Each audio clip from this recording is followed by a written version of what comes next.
In ancient Tamil texts, we hear of great saints such as Agasthyar, Tirumular, Bohar, Terayar, Yogamane and others. Not only were these extraordinary men great literary figures, they were also reputed physicians.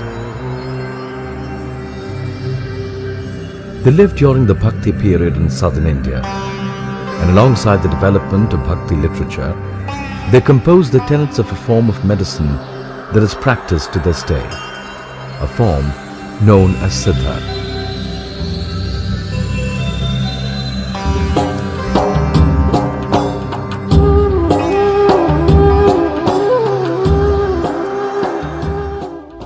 The word Siddha itself means achievement, and the practitioners of Siddha were called Siddhars.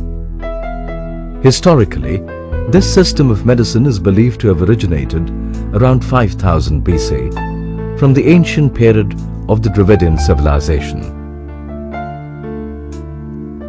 These texts describe a medical system rooted in the same fundamental philosophy as other ancient Indian systems like yoga and Ayurveda. This is an aspect of Indian culture that is of value to all humanity.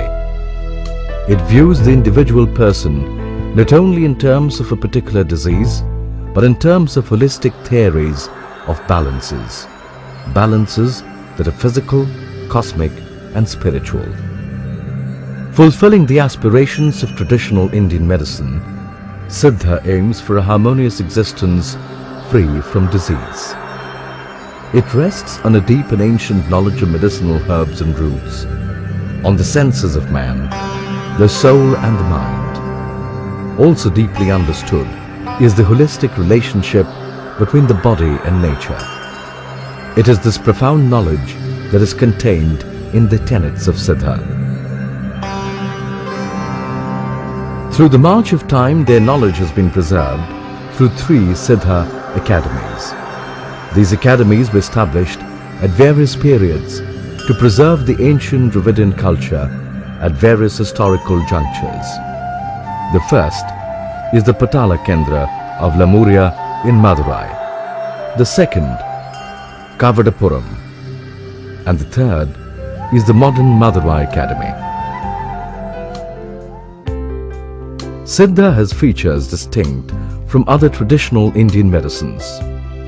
One of its unique aspects is its use of metals, minerals and chemicals.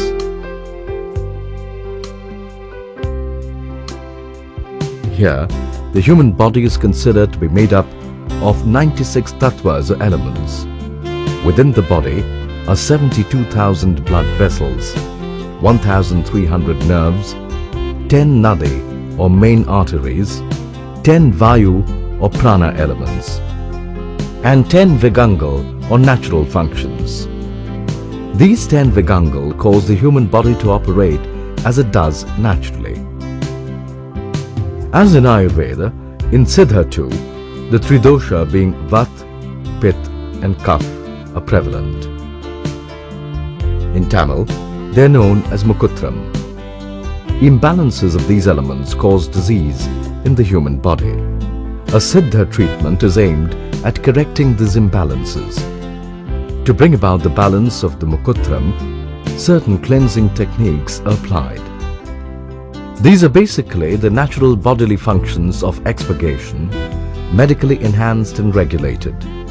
These are Vante or vomiting, Bede or purgation, Pikchu or enema, Nasayam or nasal drops.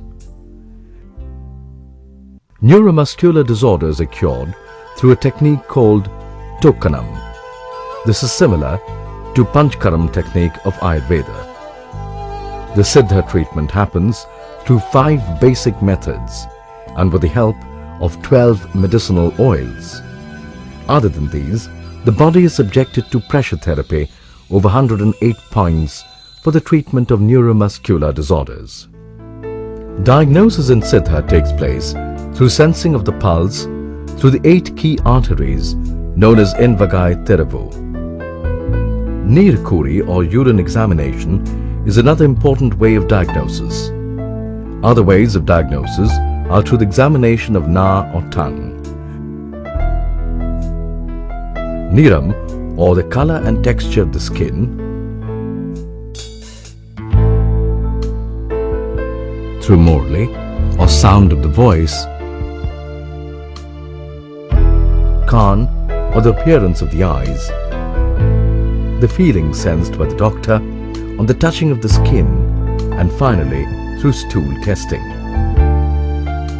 Here, medicine is classified into three parts. The first are medicines made from roots and herbs called tavaram. The second, Thatu. These are medicines composed from inorganic compounds.